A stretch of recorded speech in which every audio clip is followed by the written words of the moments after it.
It's me, Jennifer Jayde. I'm so excited to be connecting with you today. And actually, my ego, that inner voice, was really delaying me on getting this video started. So that's how I know it's going to be a good one. um, the reason why I feel very called to share this and also might have been procrastinating is because it is very vulnerable share. And but something that I see happening a lot with amazing women like you around me. So I just felt very called to share my personal experience so that you can see if you resonate with this, and if you do, you can see what I did to come through on the other side. So about a year ago, a little over a year ago, so spring of 2016, I was new in my business. I was only a few months into my business. I was having great traction. Clients were coming in with ease. There was a lot of momentum going on. It felt very, very good. I'm usually more of a night person than a morning person, and yet I found myself wanting to spring up out of bed and do what I do because it was so inspiring and so motivating to me and so invigorating. But a few months in, I had this idea that I wanted to shift just a little bit, and I wanted to talk more about intuition. And I had this whole thing laid out with this opt-in and this program and everything, and I had a deep. And I was so excited to share this with someone that I really looked up to for business advice and guidance. And they, how do I put this? Seemed less than enthusiastic about it, and guided me to make it more about business than intuition. And I was just kind of getting a sense of, this person that I really admire is not excited by this. It's a bad idea. Like, they were just trying to be nice. It was a nice way of saying, no. That's a big fat no. So honestly, I just took these plans that I was really inspired and really excited to create, and I tossed them aside. And I started talking more and more about business instead. And as the months went on, I just want to say a quick hi to everyone hi Carrie, thank you so much. Hi Brittany, thanks everyone for joining. As the months went on, I didn't know what happened, but it felt like someone had, right now I'm picturing like a bathtub, and someone pulled the drain out of the bathtub, and slowly this water was just kind of going away. And to me, that was like my inspiration was kind of starting to dwindle, and I didn't know where it was going, because just a few months before I was leaping out of bed. I had so much inspiration for programs and things I wanted to do, serving my clients, like working more in my business. I was so excited, and for some reason I could just feel it like just draining out of me, and I didn't know why until recently. So what happened was, I started my business based on what inspired me to start my business. And that was having overcome that feeling of being really stuck in a 9-to-5 job that was really dimming, very depleting. It just wasn't my calling. It wasn't where I felt aligned. It wasn't where I felt like I was standing in my power. In fact, I felt like I was selling a piece of my soul every day that I went into the office. So moving from that to creating my dream childhood business of destination wedding photography was the most terrifying and then most exhilarating experience of my life. And after a few years of doing that and winning awards and traveling the world, I was super inspired to go back to all the women that were still feeling stuck and dimmed by their 9-to-5 job, to let them know that it's possible to do something else, something that inspires you. It's possible to be paid, and be paid well, for something you love. And I knew there was nothing extraordinary about me. I didn't grow up with any privilege or any handouts or head start. So I knew if it was possible for me, it was possible for anyone. And that's why I started my business, because I wanted to reach to those women and say, let's do this, let's do it together. So that's why I was so inspired the first few months of my business, and things took off, and it was great. Of course, there's other factors in there as well, but that was one of them.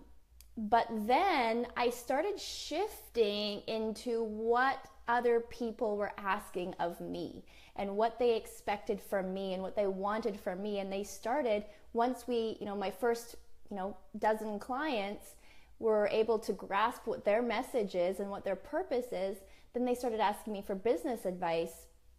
And so I thought, okay, well, I'll go with this. And I started talking more and more and more about business. So I kind of changed from what inspired me and what empowered me and what I felt really motivated and excited to do, which was going really well for my business.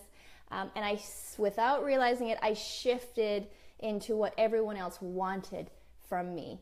And it wasn't in alignment with what I was excited to give and what I was excited to share. So I totally feel aligned with entrepreneurs. I love talking about business. I just feel like I have so much in common with women who want to take charge of their own destiny, their own future, create their own reality. And oftentimes I find they're entrepreneurs. They're starting their own thing. They've got their own message, their own mission for the world. So yes, I love working with entrepreneurs.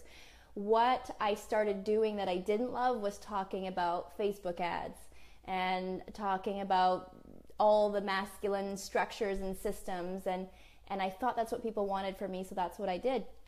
But that was pulling the plug out, and then wanting to do this intuition, really wanting to teach that, and then hearing from someone that I really admire that maybe it wasn't such a good idea, and not being tuned in enough with my own power and my own voice to say, no, I am going to do it. I think it is a really good idea, and I'm going to test it out, and I'm going to see what happens.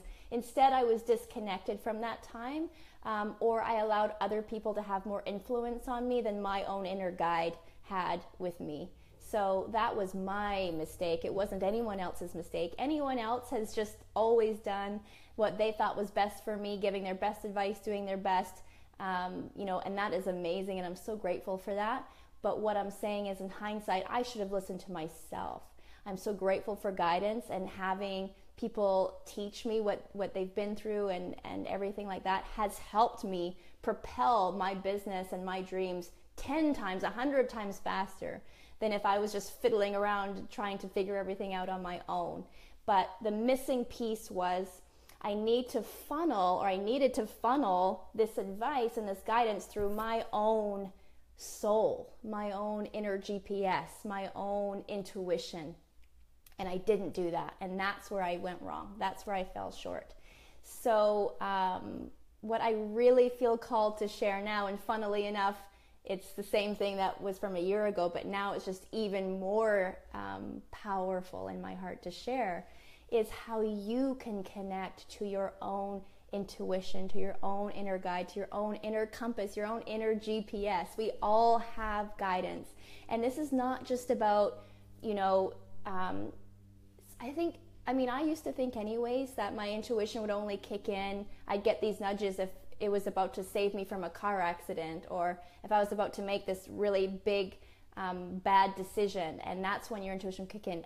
What I found from sort of studying my own intuition since 2012, that's when I really became fascinated with it and practicing it and learning to build trust with it, was 2012, is that it is always guiding you 24/7, 365. It is always there. You can always tap in and listen to what this guidance is, whether it's, what outfit would be great to wear for whatever reason, or what shoes, or, you can really refine it right down to those things if you want. If you don't want that amount of guidance, then you don't listen, you don't pay attention, and that's fine. You don't have to welcome that in. What you have is free will. So if you want the guidance, it's there. If you don't want the guidance, don't worry about it. But who I really want to talk to today is the woman who does want the guidance, who does want to connect with that inner guide, that inner compass, that connection to your soul, your higher self that is always guiding you to your highest and best path. The reason why I call it a GPS is because, if you're driving and you have your GPS set to a certain destination, and let's say you make a wrong turn, then it recalibrates and it gives you a whole new route to get back to the fastest possible route to your destination. And that is what your inner guidance is doing, your intuition. If maybe you didn't pay attention, or you didn't trust it, you didn't act on it, and you made a wrong turn, then it will always act to recalibrate to get you back onto your highest path of joy, love, bliss, everything that you're meant to experience in this life. So If you are feeling, tell me if this is you, if you are feeling like you're lacking inspiration right now, if you're feeling like you're lacking motivation, if you're lacking energy, if you're not excited by what you're doing right now, then you may have disconnected from this guidance. Or maybe you haven't learned how to trust it and listen to it yet. That's totally okay too. I know what that's like as well. That's what led me into the whole mess of getting into finance in the first place, was not listening to my intuition. But as the universe unfolds, you know, even as we make these twists and turns and detours, we do learn something from them. So nothing has ever been in vain. You haven't wasted any time. You haven't wasted any effort. But you may have been taking the long route. And if you're ready to get into the straight line and the highest and best path, then I really recommend you start to build a connection and stronger relationship with your own inner guide. I believe that your inner guide is your best guide. Better than any millionaire or billionaire on the planet could tell you to do is your own self, your higher self, your soul, your inner guide.